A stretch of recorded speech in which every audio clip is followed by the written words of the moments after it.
And you have to train. You have to keep your reflexes so that when you want it, it's there. When you want to move, you're moving.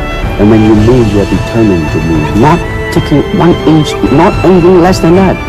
If I want to punch, I'm going to do it, man, and I'm going to do it. You see? So, I mean, so that is the type of thing you have to train yourself into it, to become one with the, you think?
What is this thing you do? In Cantonese, Jeet Kune Do, the way of the intercepting fist.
I think Bruce saw life as I do, not in years. You know, you could live to be 80 years old and never accomplish anything in your life.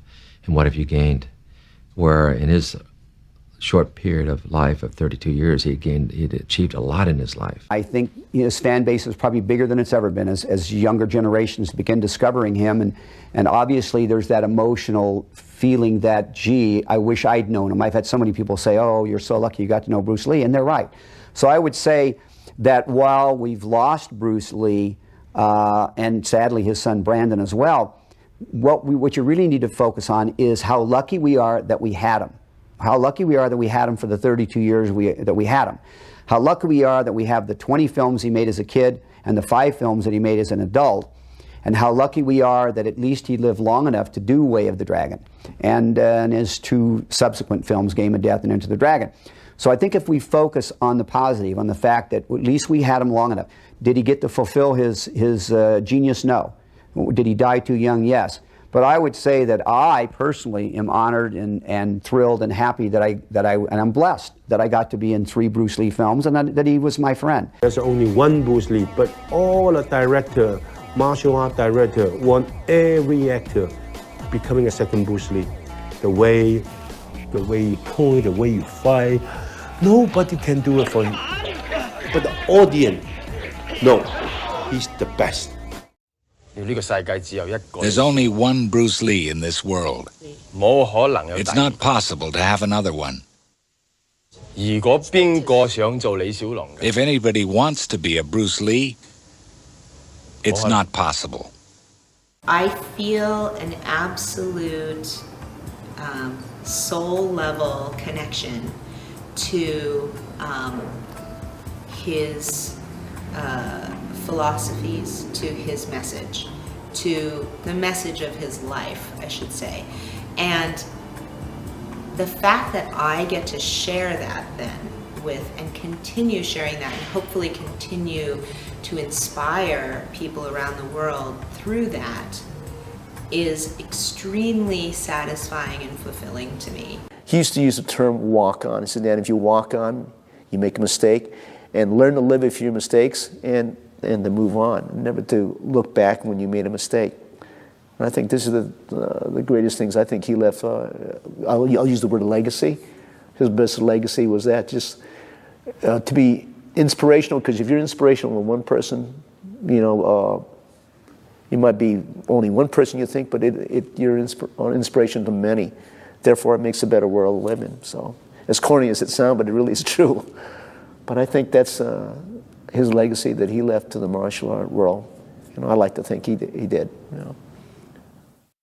I think that Bruce would be most proud to say, and to have people say about him, that he was a real human being who communicated the truth of his art through his actions and his presence on the screen.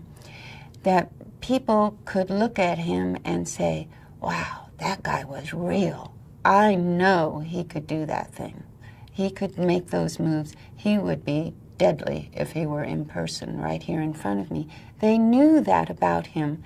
Maybe they're not able to say that or express exactly what it was about him that turned them on so much or inspired them. But it was because he was the genuine article. He was that person in the films. He was not a different person off screen than he was on screen. He was vibrant and he was full of life and he was the real thing. And I think that really comes across and inspires people to want to better themselves, be a better martial artist, a better person, a more real and genuine person.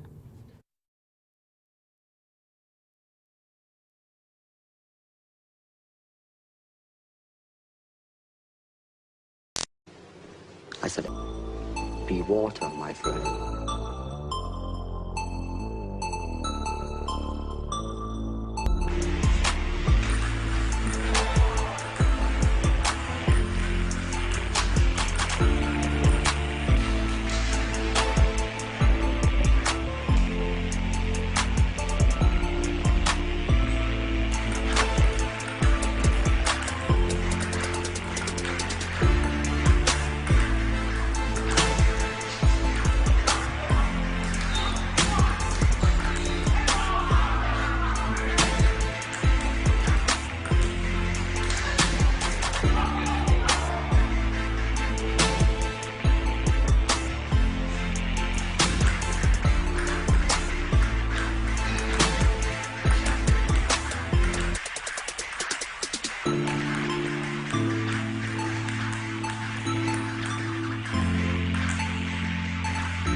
I tell you I'm no good, you know one line.